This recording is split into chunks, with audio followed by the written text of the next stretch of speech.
Oke, assalamualaikum warahmatullahi wabarakatuh. Jumpa lagi di sini dengan saya teman-teman ya, Pak Ihsan di channel Ihsan Petani Muda dan juga channel Ihsan Tani teman-teman.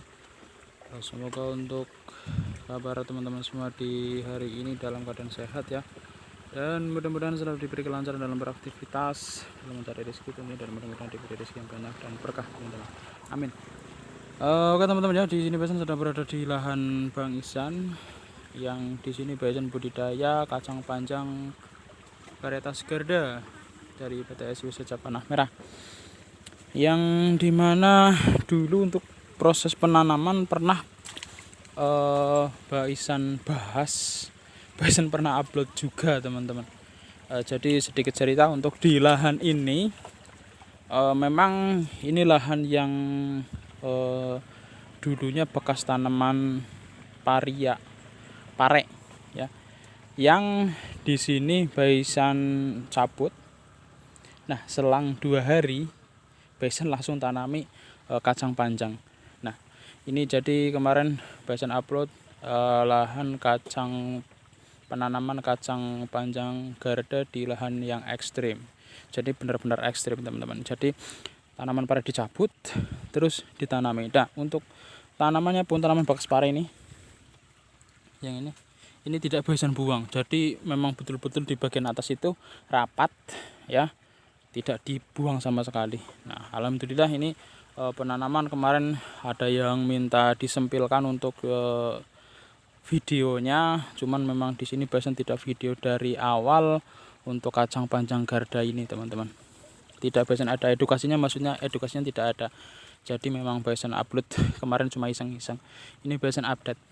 Nah, mungkin di sini Baisan akan sedikit berbagi lah ya, berbagi pengalaman tentang kacang panjang varietas Garda ini.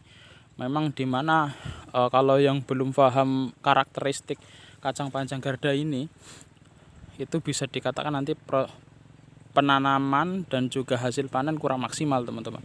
Karena kacang panjang Garda ini tidak seperti kacang panjang kanton ataupun Paradetavi yang sudah beredar di pasaran. Dia tipe buah yang rata-rata itu di bagian atas untuk kacang panjang Garda sendiri. Nah, ini saran dari Baisan untuk proses penanaman kacang panjang Garda itu satu lubang satu-satu. Nah, kebetulan ini jarak tanam Baisan sendiri ini 40 cm. Ini bekas lahan cabai yang dulu sekali. Ini 40 cm. Baisan satu lubang dikasih satu-satu semua. Ya, tuh. Karena di bagian atas kacang panjang Garda ini memang luar biasa daunnya. Daunnya memang tipenya agak lebar. Nah, kalau penanamannya terlalu banyak 2 sampai 3 rata-rata nanti malah bisa dikatakan bisa tidak panen, teman-teman. Jadi figurnya di atas itu pohonnya sangat rimbun sekali. Rekomendasi dari Baisan satu-satu atau penanaman 2 1 2. Jadi 2 1 2 atau 1 1. Itu pun 1 1 pun ini di lahan Baisan ini sendiri bisa dikatakan subur dan nih buahnya lihat sendiri kawan-kawan. Panjang-panjang sekali. Ini rata-rata ya sekitar 70 sampai 90 cm. Ini malah lebih. Kita juga sedang melakukan proses pemanenan ini yang ke-12. Nah, itu untuk tips yang pertama teman-teman. Satu lubang satu-satu atau 2 1 2. Terus untuk masalah yang kedua, teknis budidaya ini harus kita model para-para bagian atasnya. Kalau yang ajir seperti ini, saran Baisan di para-para bagian atas bedcoat ini ya, atas coat dan juga atas bedengan ini, di bagian ini atas bedengan ya, dikasih tali bel seperti ini. Nah, ini bertujuan untuk membagi sulur yang di bagian atas agar bunganya bisa keluar. Karena kalau tidak dibagi, kacang panjang Garda di bagian atas itu sangat repot sekali kalau tidak dibagi. Makanya harus dibagi untuk mempermudah bunganya bisa muncul dan bisa berbuah. Karena kacang panjang itu sendiri dia bunga terus menjadi buah, tidak seperti gambas paria yang dia langsung kelihatan bakal buahnya. Itu di penanaman satu atau 212, terus bagian atas saya rekomendasi dari pesan sekali di sistem para-para seperti ini. Di bagian atas dikasih para-para semua. Ini kemungkinan 4 hari lagi. Mantap sekali, banyak sekali yang bisa kita panen nanti 4 hari lagi. Terus untuk masalah pemupukan ini teman-teman, pemupukan kacang panjang Garda sensitif sekali yang namanya dengan nitrogen, apalagi di musim penghujan. Saran Baisan pemupukan dengan pupuk yang berimbang untuk awal vegetatifnya saja, di usia 15 hari itu dipupuk bisa menggunakan NPK 1616 dari DGW, Yaramila ataupun dari Merauke, ataupun bisa NPK 1515 dari Ponska Plus ataupun dari DGW juga ada. Nah, untuk di lahan ini kemarin yang lahan ini kita pakai 1515 dari DGW, yang bagian sana itu dari Ponska Plus untuk perbandingan, dan alhamdulillah hasilnya juga mantap semua teman-teman. Ya, itu untuk pemupukan awal. Nah, untuk pemupukan yang kedua itu sekitaran di usia 30 HST masuk ke fase generatif, itu pupuk gunakan yang tinggi kalium dan juga fosfat. NPK-nya bisa ada di NPK booster dari DGW ataupun dari Merauke, itu kalau nggak salah grower itu juga tinggi kalium.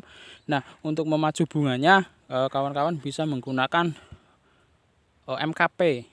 Nah, ini kemarin Basan pakai MKP dari Pak Tani, juga pakai dari DGW juga pakai untuk perbandingan semua. Itu untuk memupukan. Terus pemupukan selanjutnya itu di usia menjelang panen, itu di usia sekitar 45 sampai 50 HST. Itu pupuknya sama NPK booster, cuman pupuknya diganti dengan KNO 3 putih yang tinggi akan kalium. Nah, itu untuk mencegah kerontokan bunganya.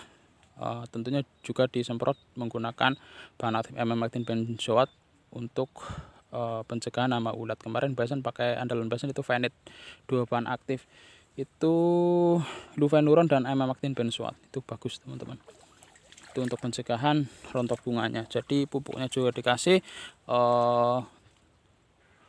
inseknya juga dikasih. Ya, alhamdulillah ini di lahan bekas teman-teman. Jadi ini memang lahan bekas tanaman pari ya. Nah, untuk interval pemupukan selanjutnya, kalau sudah memasuki panen seperti ini perlu sekali nutrisi yang memang sangat-sangat diperlukan oleh tanaman.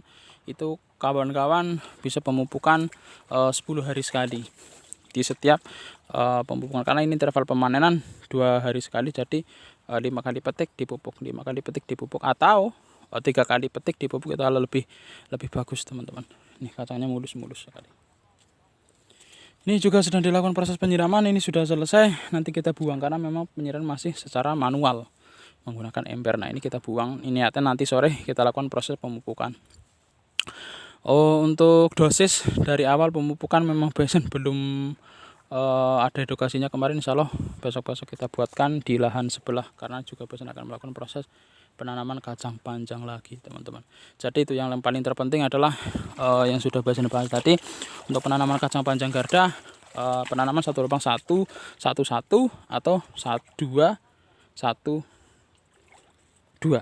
ya, intinya seperti itu. Terus yang kedua dikasih para-para atasnya untuk memudahkan pembagian sulurnya atau tunas airnya harus dibagi ya. Itu yang kedua. Terus memupukan fase vegetatif, pupuk yang berimbang, NPK-nya 15-15-15 ataupun 16-16. Untuk fase vegetatif tinggi akan NPK-nya, tinggi akan kalium, terus ditambah dengan tinggi akan fosfor untuk memacu bunganya dan mencegah kerontokan.